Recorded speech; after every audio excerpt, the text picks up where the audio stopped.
Yang pertama, ibadah haji itu pada hakikatnya adalah ibadah mahdoh. Diwajibkan kepada setiap muslim dengan syarat dan rukunnya. Tugas negara mengadministrasikan urusan ibadah masyarakat muslim sebagai hak konstitusional di dalam menjalankan aktivitas keagamaannya.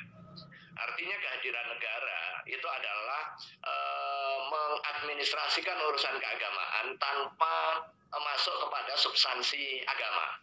Negara tidak masuk kepada pewajiban kepada individu-individu muslim karena itu ranah keagamaan, tetapi negara memfasilitasi bagaimana orang yang wajib haji itu bisa melaksanakan secara baik.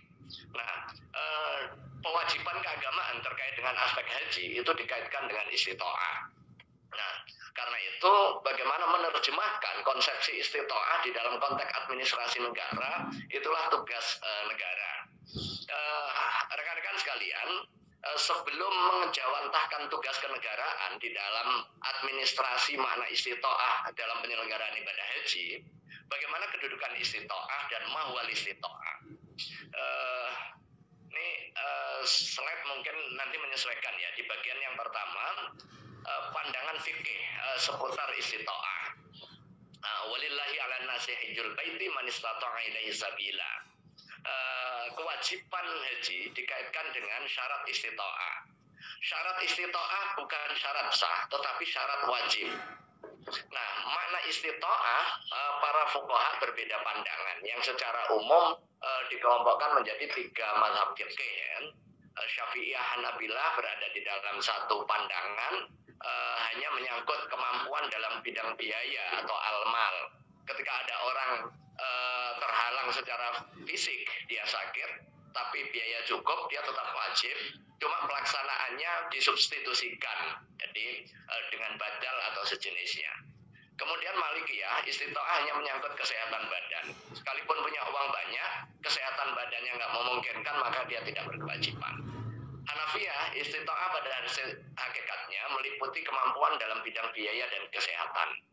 Nah, fatwa MUI terkait dengan istitoah ini sudah cukup lama dan dinamis sifatnya ya. Sejak tahun 75 hingga tahun 2012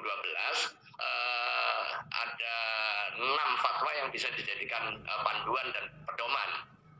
Yang pertama, rumusan musyawarah alim ulama tahun 75. Siapa yang mustati itu? Seseorang muslim yang jika jasmani, rohani, dan pembekalan memungkinkan untuk menunaikan, tapi plus tanpa menelantarkan kewajiban terhadap keluarga. Artinya gabungan di antara beberapa pandangan mazhab fikih itu baik yang terkait dengan kesehatan dan terkait dengan biaya yang terkait dengan langsung maupun yang tidak langsung. Nah, tahun 2021 juga memfatwakan yang senafas. Selanjutnya di keputusan Ijtima 2012 mungkin bisa digerakkan itu slide-nya. Istitoah merupakan syarat wajib, bukan syarat sah. Nah, ini yang perlu dipahami nanti, bagaimana peran kenegaraan di dalam memberikan jaminan penyelenggaraan apakah layak disubsidi atau tidak nanti. Nah, kemudian yang 2012 yang secara spesifik ini terkait dengan dana talangan ya, prinsipnya itu sebagai bagian dari ikhtiar atau kasar. Hasil ijtima ulama tahun 2012 ini juga sebagai dasar landasan keagamaan di dalam penyusunan undang-undang tentang pengelolaan keuangan haji yang menjadi salah satu cantolan di dalam pembentukan BPKH ini. Catatan terkait dengan masalah istitoah. Yang pertama, haji adalah masalah ibadah mahdoh. Kewajibannya terkait dengan istitoah dan itu terminologi ulama. Terminologi keagamaan yang memang rujukannya adalah rujukan keulamaan. Istitoah merupakan syarat wajib, bukan syarat sah. Ini perlu ditekankan. Nah, istitoah meliputi 2 hal sekaligus, kesehatan dan bekal. Kesehatan rohani, kesehatan jasmani. Bekal langsung dan tidak langsung. Ini term langsung dan tidak langsung mungkin agak sedikit berbeda dengan direct dan indirect cost yang dipahami oleh term penyelenggaraan ibadah haji ya. Langsung di sini maksudnya adalah biaya penyelenggaraan, biaya perjalanan, living cost dan biaya lain yang dibutuhkan. Sementara yang tidak langsung ini terkait dengan nafkah ya, pemenuhan tanggungan tanggungan si Al-Hajj tadi. Kemudian secara teknis penentuan cukup bekal dan juga cukup sehat itulah menjadi kewenangan ulil amri. Untuk kepentingan apa? Kepentingan tahqiqul maslahah di dalam upaya mewujudkan salah satu tujuan syariah yaitu hifdzuddin. Nah, sekarang existingnya seperti apa? Salah satu manifestasi dari yang berharta tadi, ini kemampuan bayar BP. Dan ini siapa yang diberikan otoritas dan pengadministrasian atau administratornya? Pemerintah melalui undang-undang penyelenggaraan ibadah haji ya. Kemudian yang terkait dengan administrasi hal yang terkait dengan syarat kesehatan itu adalah Kementerian Kesehatan. Itu sudah diatur di dalam undang-undang. Bagian yang kedua, peran negara. Peran negara dalam konteks ini apa? Yang pertama mengadministrasikan urusan haji. Kemudian yang kedua mewujudkan maslahah amah, jaminan kemaslahatan publik. Soal penentuan BPIH itu bagian dari otoritas yang diberikan agama oleh negara. Nah, artinya apa? Undang-undang menetapkan negara memberi atau memiliki kewenangan di dalam menentukan BP itu secara syar'i juga mengikat karena itu aturan yang diperintahkan kepada ulil amri untuk kepentingan pewujudan kemaslahatan. Nah, beberapa bentuk tasarruf yang terkait dengan biaya. Nah, aktor penyelenggara negara yang diberikan mandat ada Kementerian Agama, ada BPKH sesuai dengan lingkup tugas dan kewenangannya, kemudian ada Kementerian Kesehatan dan kementerian terkait. Nah, alhamdulillah negara hadir tadi sudah digambarkan oleh Mas Mujab dan juga Pak Ibnu. Nah, beberapa peran administratif dalam Undang-Undang 8 2019. Yang pertama menetapkan BPIH dan juga BP. Memberikan persyaratan teknis calon jamaah haji yang akan berangkat. Misalnya usia minimal 18 tahun, kemudian diatur belum pernah haji atau paling singkat 10 tahun. Ini tidak di dalam kerangka memberikan pembatasan orang beribadah, tetapi fungsi administrasi, dan itu dibenarkan secara syar'i. Kemudian menetapkan persyaratan kesehatan. Ada Permenkes 15 2016 itu ditempatkan dalam kerangka tugas administrasi kenegaraan. Kemudian skala prioritas di atas 65, menyediakan petugas dengan anggaran APBN, mekanisme pendaftaran dan lain sebagainya. Dan itu sudah dijalankan oleh pemerintah. Kemudian sekarang poin yang berikutnya, penetapan BPIH, BP dan juga hak nilai manfaat.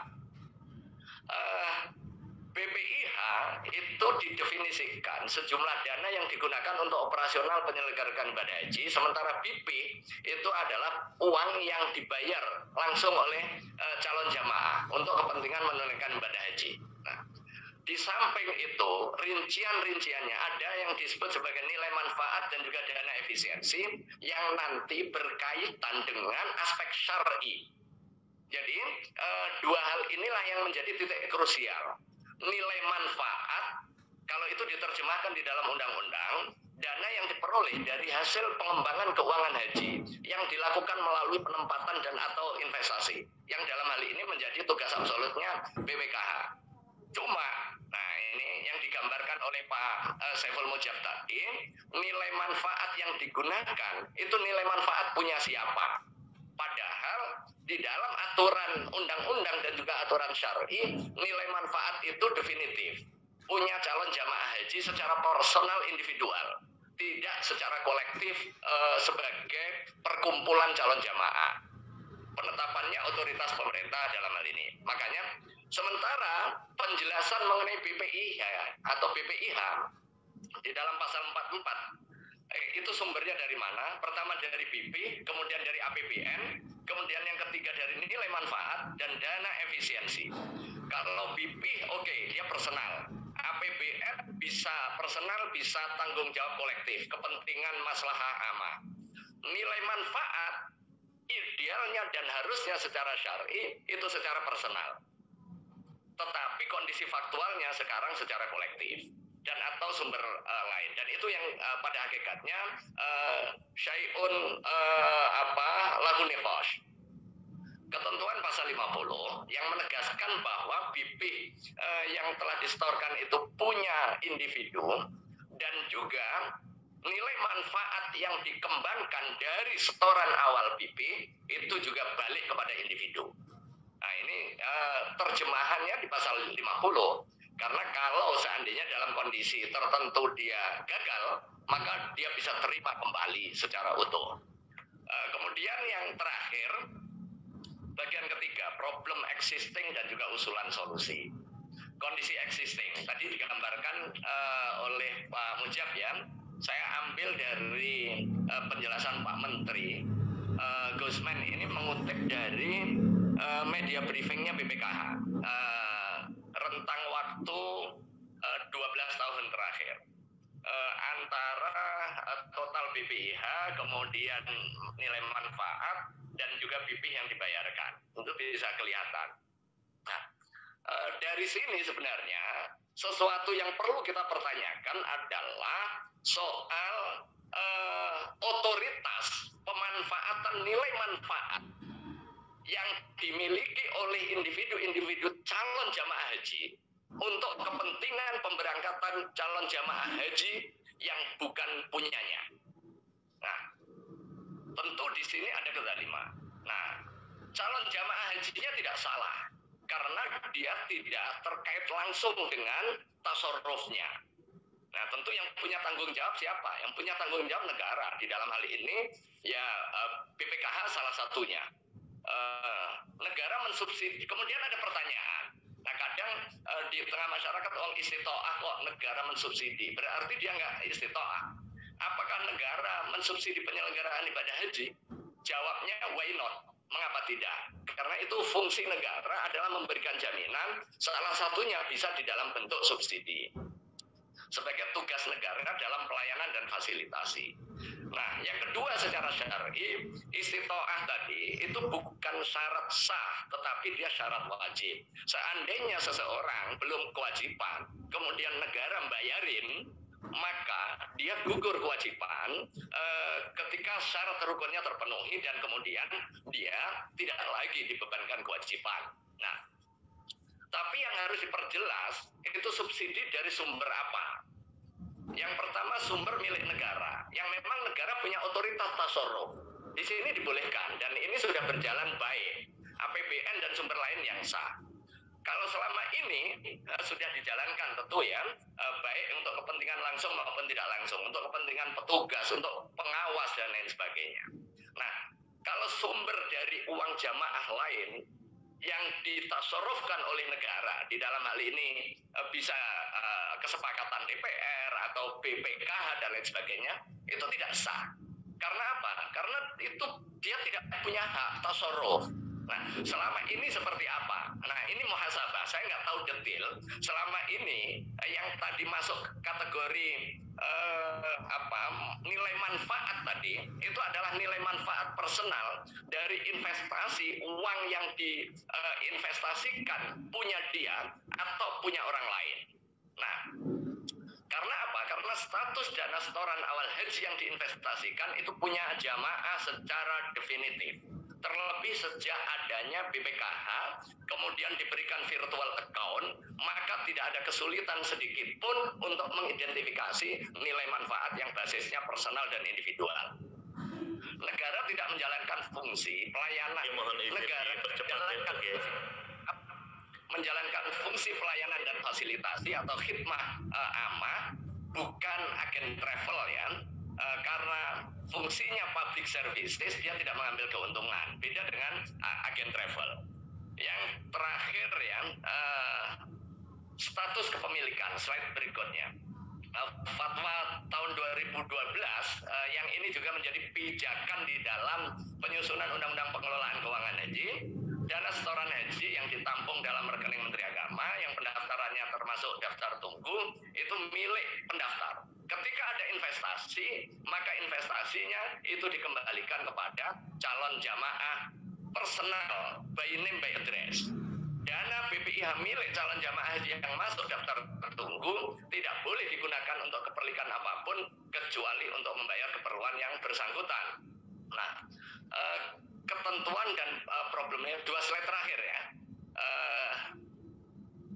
Ketentuan dan problem real, status dana awal, kepemilikannya tadi sudah digambarkan. Masalahnya, manfaatnya sekarang digunakan tidak sepenuhnya untuk si pemilik dana. Ini berdasarkan penjelasan dari teman-teman BPKH pada saat datang ke Majelis Ulama Indonesia. Karena nilai maslahat, nilai manfaat yang digunakan itu tidak sepenuhnya punya calon jamaah yang sedang akan berangkat. Tetapi itu bisa jadi dari calon jamaah yang masih antri tunggu. Kemudian masalah yang kedua, tidak semua kebutuhan untuk menutup BPIH itu berasal dari nilai manfaat yang bersangkutan. Kalau di dalam diskusi itu skema shibhu ponzi, mirip dengan ponzi. Nilai manfaat uang yang didapat dari calon jamaah baru digunakan untuk membayar calon jamaah haji sebelumnya. Untuk itu saya mengusulkan ya, kalau digunakan, jadi prinsipnya kan boleh diinvestasikan oleh BPKH. Kemudian nilai manfaatnya kembali ke jamaah. Kalau digunakan untuk menutupi kekurangan BPIH bagi jamaah lain, maka itu masuk kategori aklul mal bil batil. Itu bisa masuk malpraktek penyelenggaraan ibadah haji ya. Untuk itu perlu perbaikan, dan langkah usulan perbaikannya yang pertama menyusun dan menetapkan kebutuhan real untuk penyelenggaraan ibadah haji dan mempertegas komponen yang ditanggung jamaah dan yang ditanggung pemerintah. Ini asas keterbukaan dan juga partisipatori. Tadi sudah disampaikan oleh Pak Ibnu, jangan lagi pertimbangan posisi politik dan lain sebagainya kemudian mengorbankan hak jamaah secara finansial ya. Kemudian pemerintah punya hak tasarruf dalam menentukan BPIH dan BP serta pengelolaannya dengan memperhatikan status dan karakteristik dana masing-masing. Tadi kalau dana APBN bebas, kemudian dana BP sudah jelas, dana nilai manfaat juga sudah jelas. Ini punya calon jamaah di mana uang itu dikembangkan. Kemudian memotong dan menghilangkan mekanisme ponzi dalam pengelolaan keuangan haji. Bagaimana yang sudah terlanjur? Cut off. Mulai dari mana? Ya, nih, hak calon jamaah haji dikembalikan, didefinitifkan, jangan sampai menzalimi jamaah. La tazlimuna wa la tuzlamun. Terhitung kapan? Saya mengusulkan terhitung sejak Undang-Undang Pengelolaan Keuangan Haji ditetapkan dan sejak BPKH ada.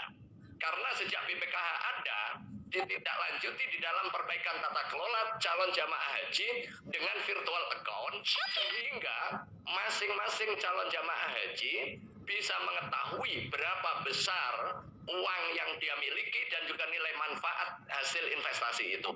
Dan nanti begitu mengukur BP kebutuhan realnya atas dasar itu. Kalau tidak ada subsidi, maka calon jamaah haji membayar sebesar BP atau sebesar kebutuhan realnya.